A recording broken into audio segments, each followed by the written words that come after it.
Hi guys, I'm Diane and this is Narrow Dreams, and today's video is about pets on board. So owning a pet, either if you're liveaboards or if you're leisure boaters that take your pets with you, it's the same really.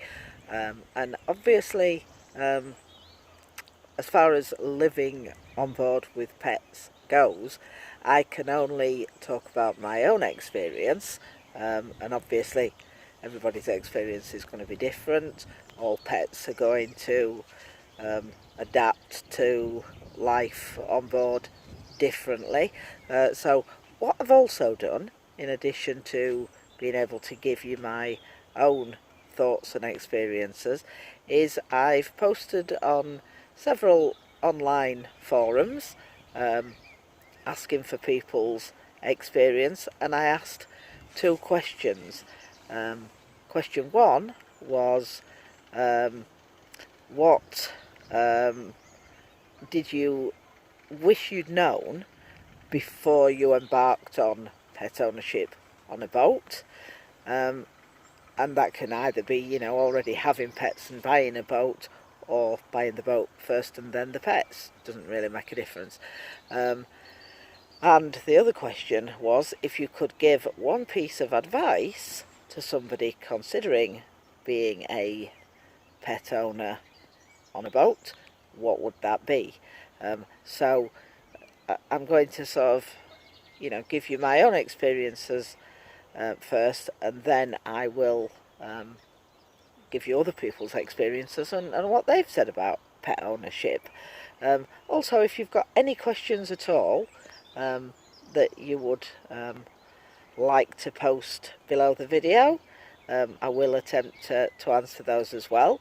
There is a couple of groups on Facebook, if you're on Facebook, that are specific to pet ownership. One is called Cats on the Cut, and the other one is called Dogs on the Cut. Great places if you want any advice on either of those subjects, obviously. So I'll post the links to those down in the description, and if you're on Facebook you can go and take a look. But as I say, everything apart from the comments I'm going to read at the end, everything is only and only can be from my point of view and my experience. So once we'd got the boat and we were sort of moving down there, the first challenge was to get the animals there. 1 dog and 4 cats. Wasn't going to be any picnic. You can see the dog there in a dog cage. That, incidentally, is the only time she has ever been in that dog cage. And the bags on top that you can see are soft cat boxes. So, probably not ideal, but actually they were really good. Didn't make a fuss. They were in there a couple of hours, and they seemed to be perfectly happy when we let them out.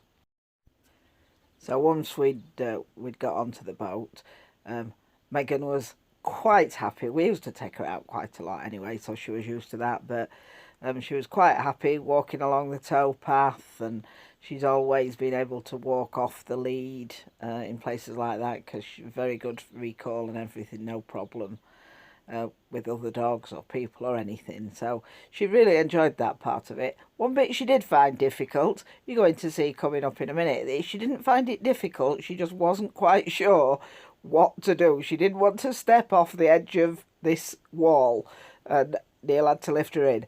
That was the only time he had to do that. As soon as she'd realised it was fine and she'd been on the boat, she was perfectly happy to do it, and she used to jump on and off, no problem at all. And she was even quite happy to walk along quite narrow pontoons, bridges with sort of gaps under her feet and that sort of thing. So she really did take to it. She was quite happy to be on.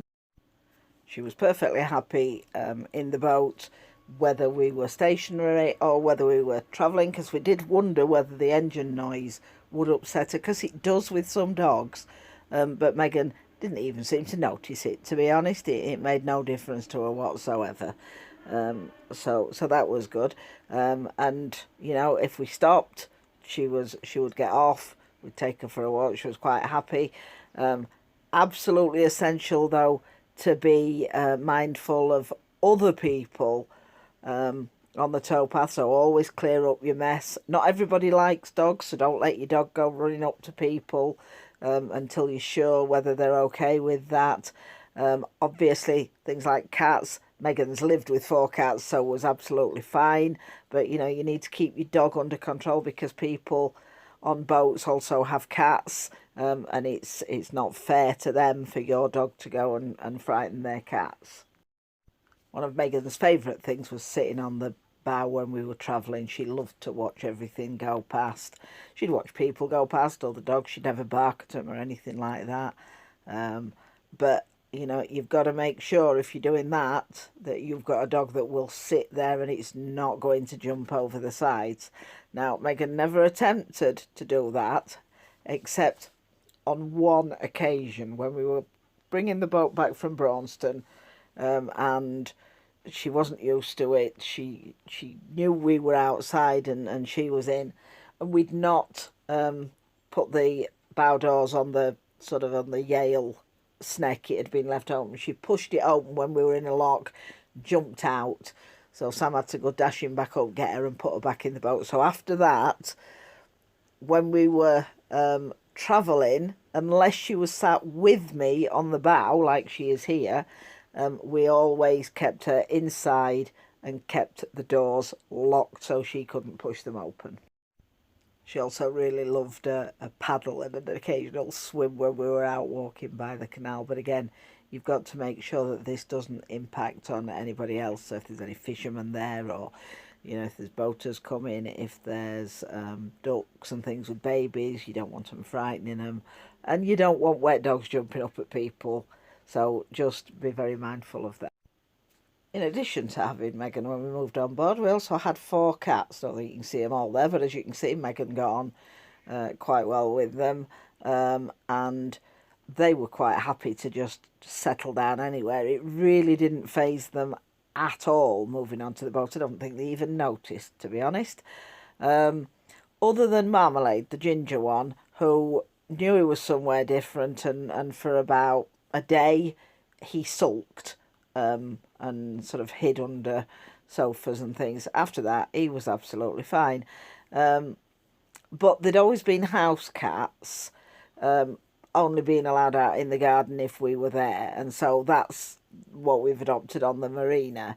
They don't go out if we're cruising, but if we're on the marina, if we're there and we can see them, we let them out to go and have a bit of an explore. They don't go far because they're not used to it, and as I say, we lived near a very busy road and they were house cats, so they're just quite happy to spend their time with us. But they will have a little bit of a nosy round, and you know, a sniff about. So that's what happens. And there are quite a lot of dogs on the marina anyway, so we don't want them going out when we're not there, just in case. Wendy went out on this particular occasion, realised it was wet and decided she wanted to come back on board. So she didn't stay out long at all. On the marina, all dogs are supposed to be on a lead. And to be fair, they usually are. It's not very often that you see a dog not on a lead, and it's usually just, you know, as it's just jumped off the boat or whatever. So, you know, if you're in a marina, then you need to make sure of their rules, and some don't even allow dogs. So just make sure before you embark on pet ownership. Inevitably, though, somebody is going to end up unintentionally in the water. We've only had it happen to one yet. We've been on board 8.5 months, and this is Marmalade after he had a little dip in the canal. What he did, as I say, we let them out when we're in the marina, and he knew which side of the boat he had to get out of to be on dry land. Unfortunately, this day we were out cruising, and when he got out on that side, it was straight into the canal.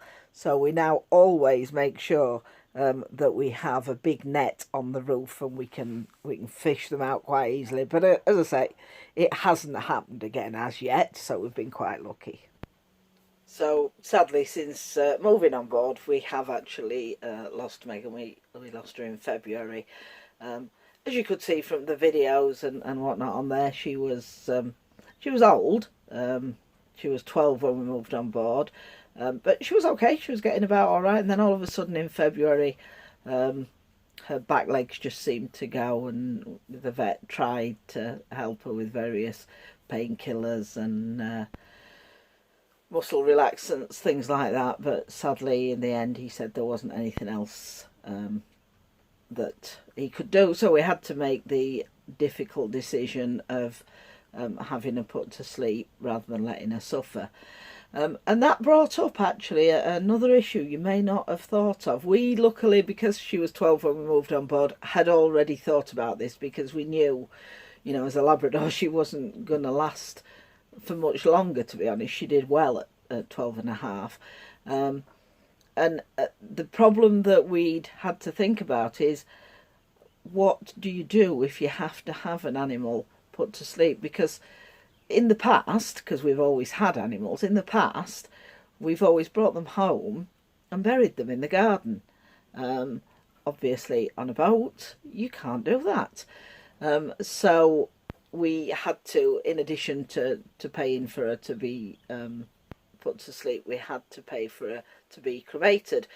So that's quite an additional cost, and it is something that if you are moving on board with an older animal, or you're adopting an older animal, that you know you're going to have to think of sooner rather than later. So it pays to just bear that in mind and to look at your options. I know there are some people that have sort of said they've had dogs where they've had to have them put to sleep and they've buried them in woodland and things, but I'm not sure that's entirely legal unless you get proper permissions and things. So you know, make sure that you know what you would do in those circumstances.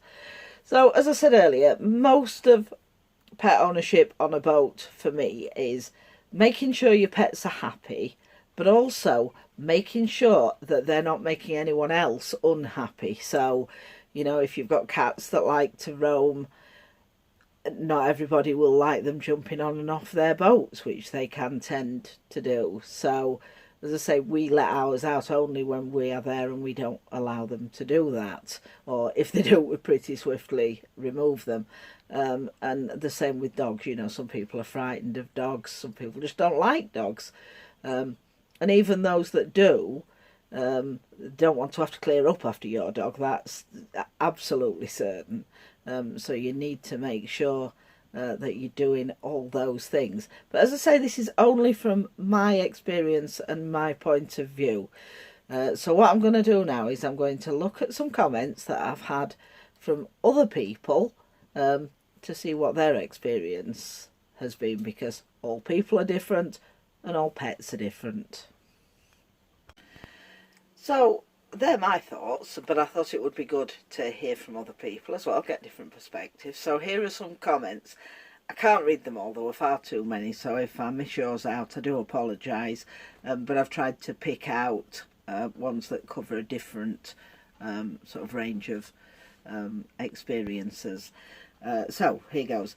A comment from Sue Davis said, never leave a dog on the roof when going through a lock, and if you have an escape artist, install toddler gates on bow and stern doors.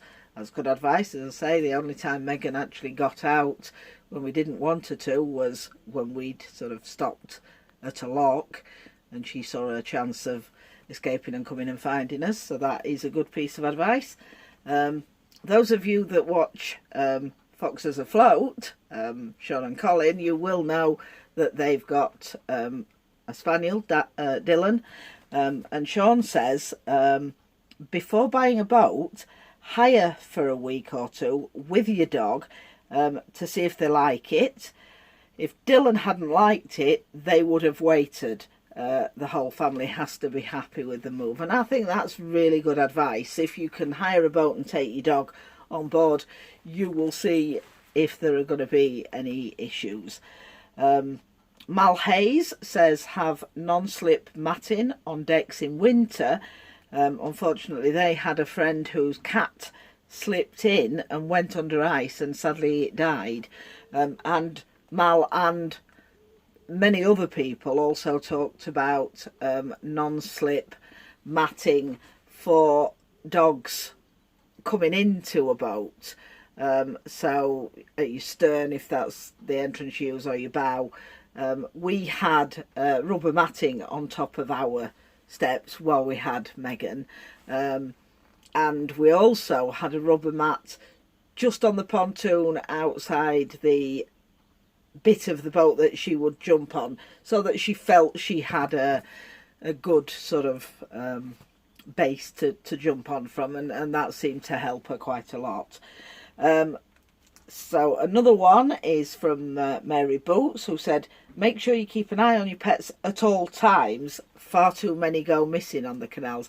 And you know, if you're in any of the groups, you will see quite often cats gone missing, can you keep a lookout, or we've lost our dog.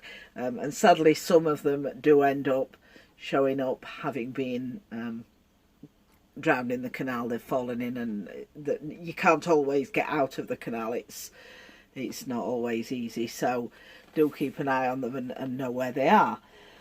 Claire Kendall has yet another problem. Her cat brings live mice on board, which then promptly escape. They get behind panelling and elude capture, sometimes for months, she says, while all the time happily chewing on insulation. She wishes somebody had told her that before she moved on board. And J.K. Keys advises having animals chipped and keep them safe while cruising, but don't be put off having them, as the pleasure far outweighs the problems. And after all, you know, animals can be a worry wherever you are. As I said earlier, our cats were house cats because we lived near a very busy road, and we were very worried about them getting out and getting run over, so we only let them in the garden. So it's not something that's just particular to boats. If you've got pets, you have to be responsible pet owners and make sure that you are keeping them safe. But sadly, not everybody's experience is a happy one. This actually is the only one that I had posted on the questions that I put, but I'm sure it's not the only case. But I wanted to include this one because it doesn't always work out for people, obviously. So Diane Shaw said, I moved onto a boat with 4 cats. One has gone missing.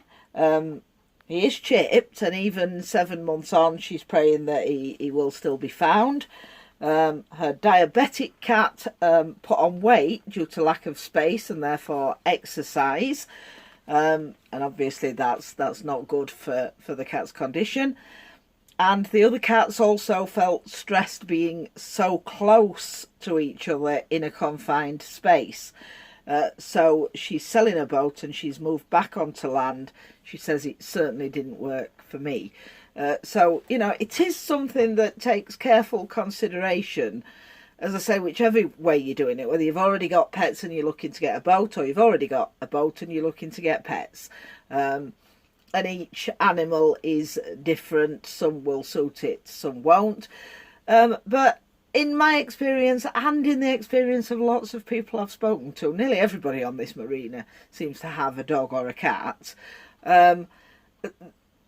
Animals are quite adaptable. They may need a little extra time, but in general they can be quite adaptable. And you know, if you really want to have the pleasure of animals, some of us just can't imagine living without animals. You maybe have to adapt your ways slightly as well to accommodate them. So I hope you've enjoyed watching the video. I hope it's given you something to think about. As I said earlier, if you've got any questions or any comments, I would love to hear them. Just post them in the comments below, and I will post a link to Cats on the Cut and Dogs on the Cut in case you want to go along and take a look at those. So please give the video a like if you've enjoyed it. Please do subscribe to the channel. It does make a difference. We've just hit 500 subscribers, which is amazing, so thank you very much to all of you that have subscribed, and I hope to see you soon. Thanks for watching.